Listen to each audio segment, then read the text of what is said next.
Hello guys, তোমরা সবাই কেমন আছো? আমার রঙ্গিল কলোনির বাজিগার পাখির বাচ্চাগুলি দেখো। দু জোড়া পাখির থেকে 11 পিস বাচ্চা উঠিয়েছি। এখানে দেখো আজকে সব বের করেছি।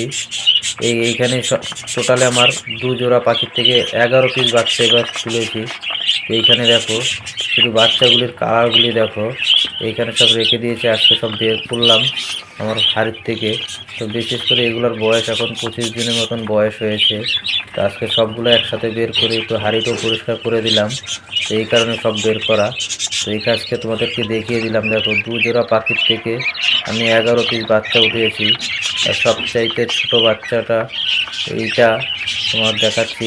এই যে সবচাইতে ছোট বাচ্চা এইটাই হলো আমার, এটা সবচাইতে ছোট। আর এখানে যা আছে সবগুলোরই মোটামুটি খাবার বয়স হয়ে গেছে এখন।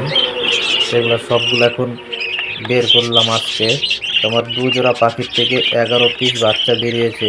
তো সকল বন্ধুদের বলবো, তোমরা এরকম বাচ্চা পেতে চাইলে বাজরিগার পাখিকে ভালো সিড মিক্স খাওয়া দেবে, তাহলে দেখবে তোমাদের বাজরিগার পাখি এরকম 5টা 11 6টা করে বাচ্চা তুলবে। তো আমার এক জোড়া 6টা তুলেছে, আরেক জোড়া 5টা বাচ্চা তুলেছে। তো যেটা লুটিনো বাচ্চাগুলি আছে, এইখানে দেখো 3টে লুটিনো আছে আর দুটো পাইট বাচ্চা আছে। আর এই জোড়াটার বাচ্চাটা সবচাইতে বড়। তো এটা সবাই প্রথমে বাচ্চা উঠেছে।